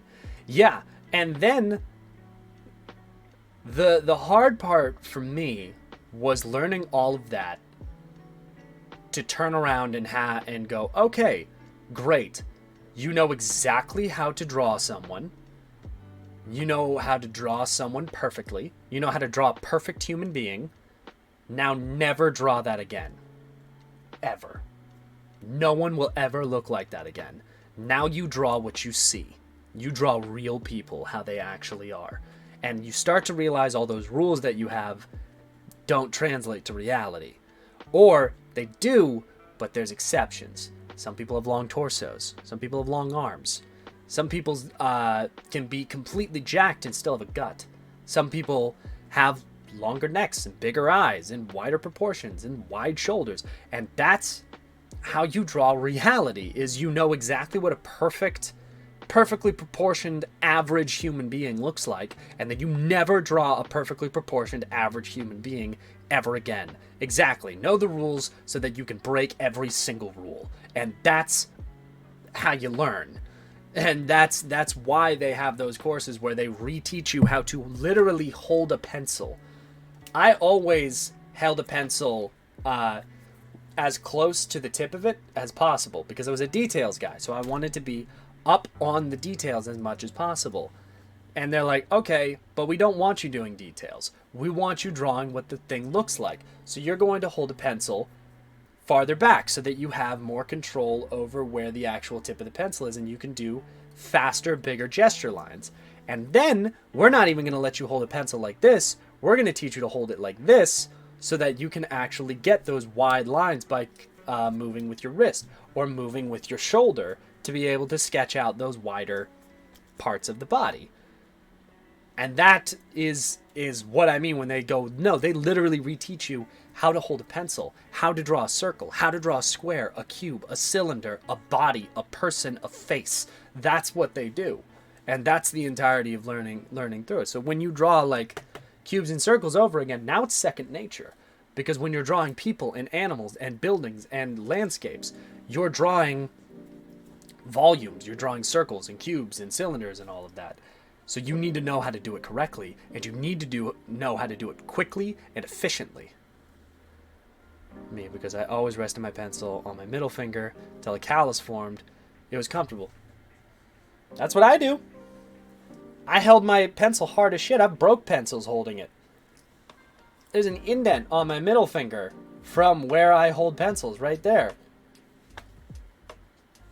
I've always learned how to hold it like that. And I still hold it like that when I'm doing it comfortably. This is how I write.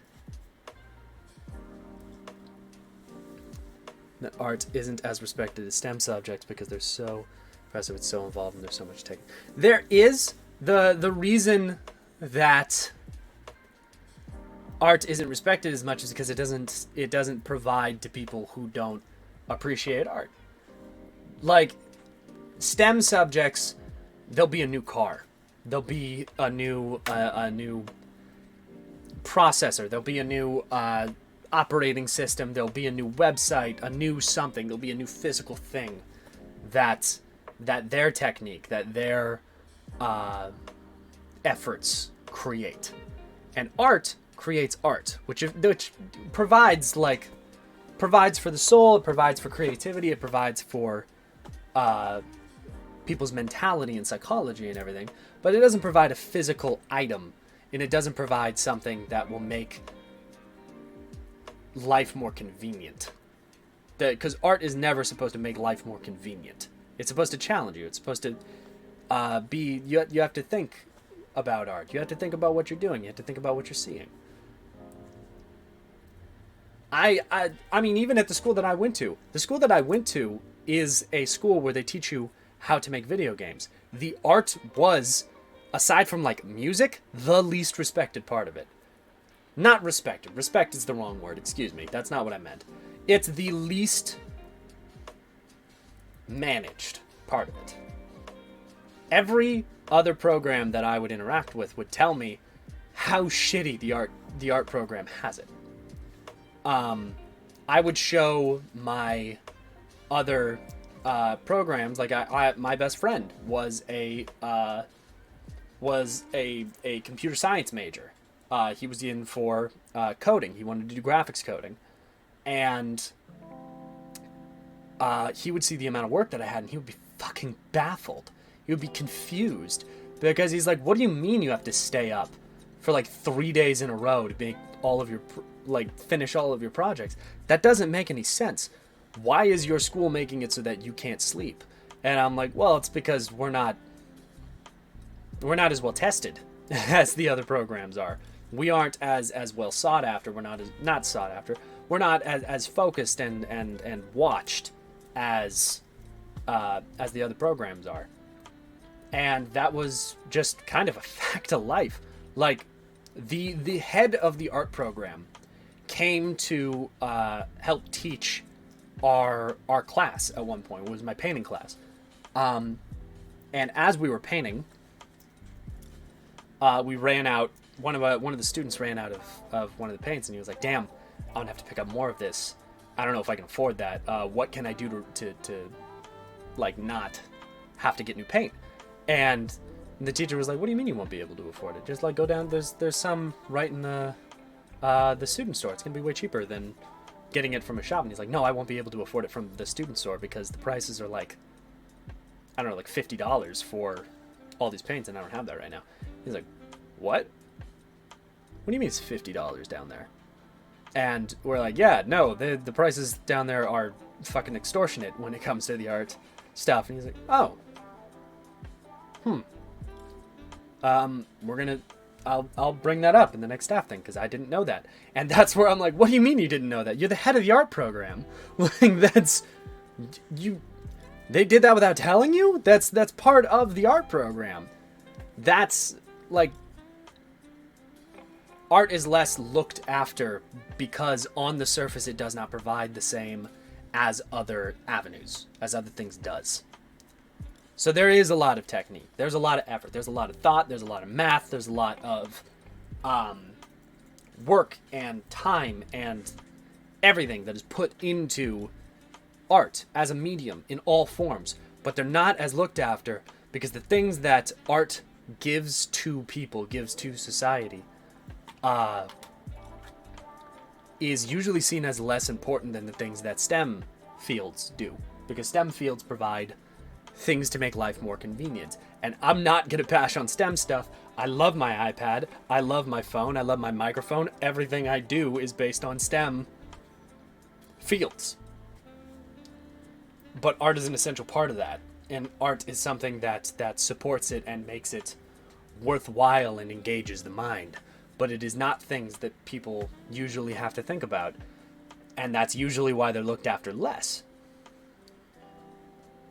At least that's my long-ass rant on why art isn't as respected as STEM fields. And now I have to read all of the chat, because there's a lot that I missed while I was ranting.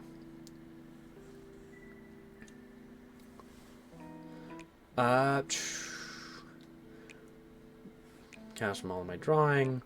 In high school, I was told I held my pencil wrong for a month because I gave myself a bad burn/blister on my dominant hand's thumb, so I found myself less attached to the right way of holding a pencil. That's fair. That makes sense.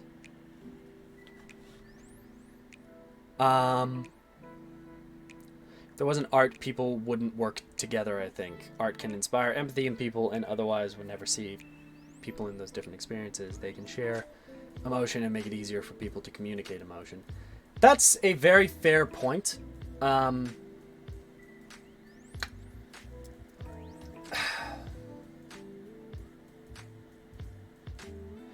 Thinking from a perspective of somebody that doesn't like want to give art support, because as an artist, that's not my natural thought process. But if I was trying to think through somebody's perspective of not having to communicate through art, then I would probably, from what I heard, be like, well, yeah, or you could just fucking communicate as a person. You can message them, translate your fucking speech, try and figure out, like, spend time and effort translating them. You don't need to do it through art. And I agree with you, because being able to communicate with people and be able to work more effectively with people through art is something that I do for a living. But it's not... People would say that there's other ways to get to that, which is the most... It's aggravating from someone in my perspective, but yeah.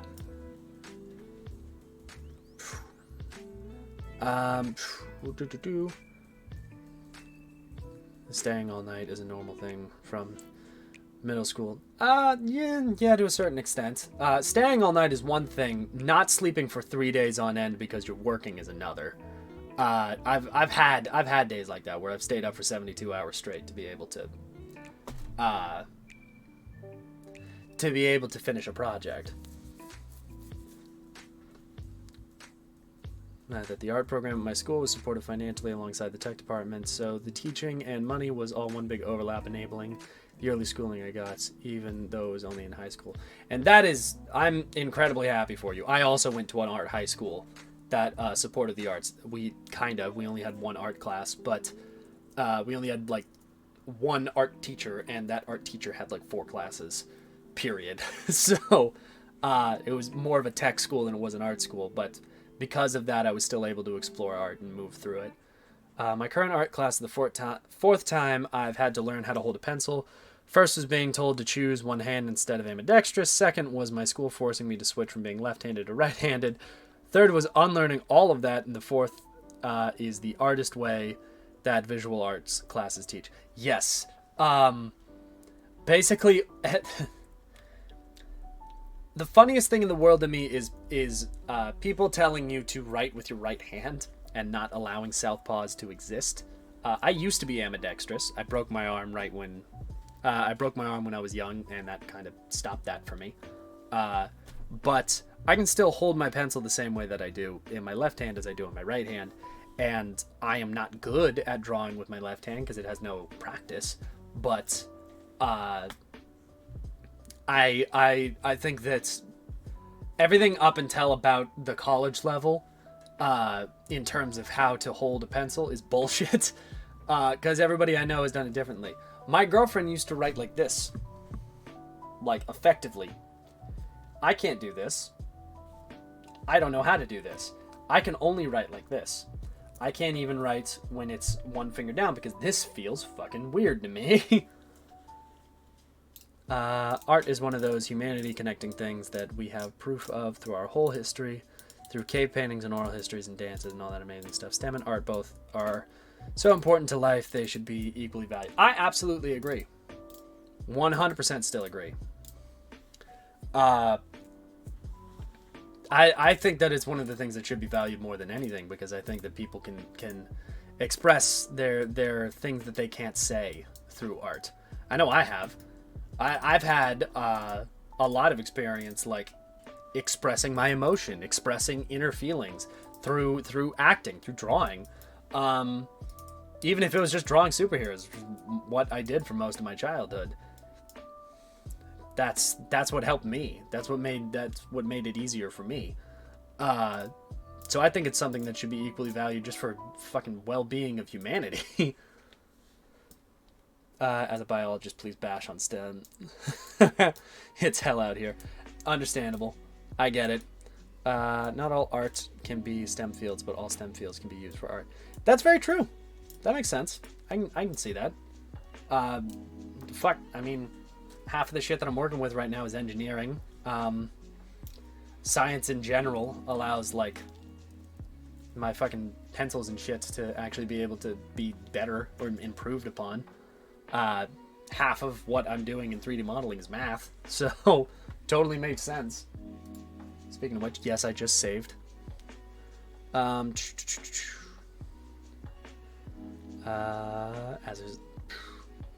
checking through everything. Value that is not easily quantifiable in numbers, and so unless it is fine art, it is usually dismissed. It's easy to look at an iPad and see what the components cost to make the thing, but it is hard to look at art and put a price on it. And that's very true. Even in my, I used to go and do fine art classes, but because I valued comic book art and graphic art as an equal medium, I was looked down upon a lot. I did we did a look back at an artist's life thing, and I picked Jack Kirby. And my teacher really wanted me to not pick Jack Kirby, because Jack Kirby is just a workaday artist. He's a comic book artist. He did quick, basic artwork. There was no thought and effort put into that. You can't put that on the same level as like a painter. And I'm like, yeah, I can. 100% I can. Jack Kirby has done more to affect modern society than I think a lot of Renaissance painters have. And I'll fight on that. Like, I 100% weight art and graphic art specifically at the same level as fine art. But I know that that's not the common viewpoint, because graphic art is seen of as quick and commercial, when, I mean, shit, half of my values are learned through comic books.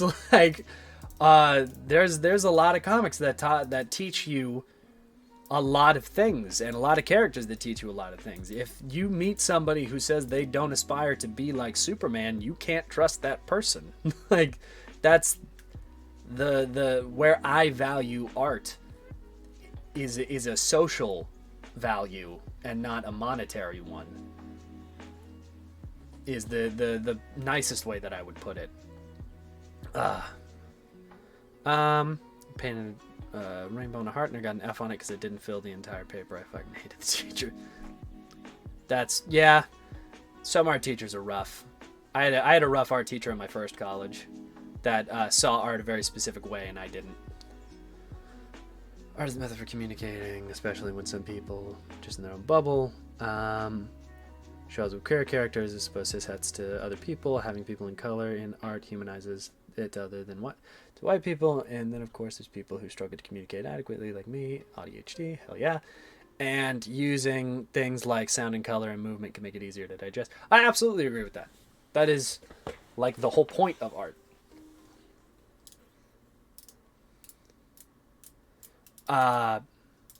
Is being able to communicate things that people wouldn't think about. I think that's the point of art, is to make people think. Period.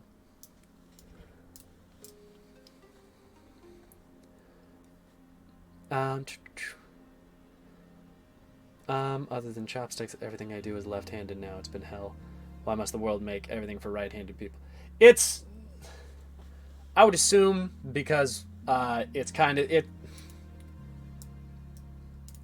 everything is made for right-handed people because statistically there's more right-handed people, but I don't agree with it. My high school was focused on STEM since it was technically medical science for Science Academy. Yeah, that makes sense. I was only able to take an art class because it was medical, illustration, and anatomical architecture. God damn, that sounds brutal. Can't run to save my life. Surprised you chose Jack Kirby instead of Alex Ross. I chose Jack Kirby instead of Alex Ross because Jack Kirby is more obviously a graphic artist. He's a lot more graphical.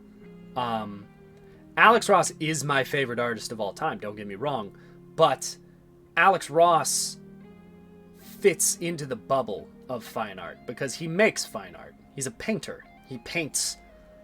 Just because his subject is superheroes, it doesn't change the fact that he is a fine artist. He paints gouache paintings. That's fine art.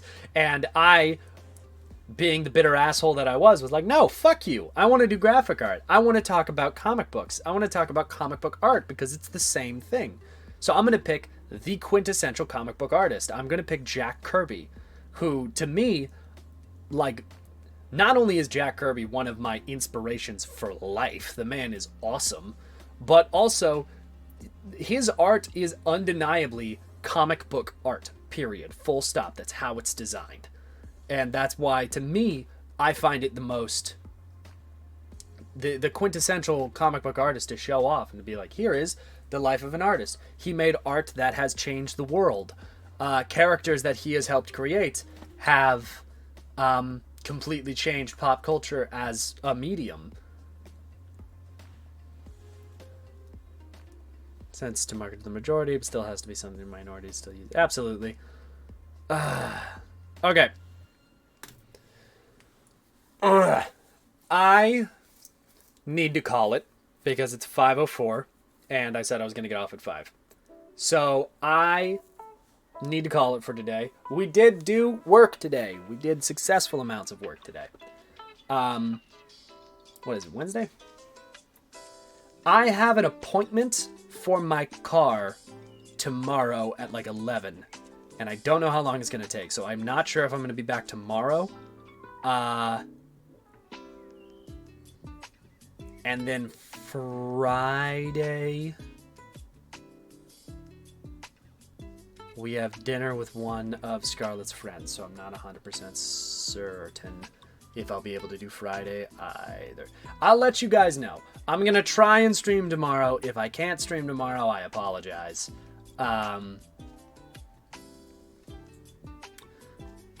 If I can stream tomorrow, I will.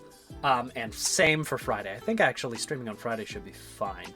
So Just assume there's a stream unless stated otherwise, or I don't show up. So, I will potentially see you guys tomorrow. Thank you guys for watching. Thank you guys for sticking around. Thank you for listening to my art rants, because my brain thinks that I got a degree in fucking philosophy and not digital art. I hope you guys enjoyed.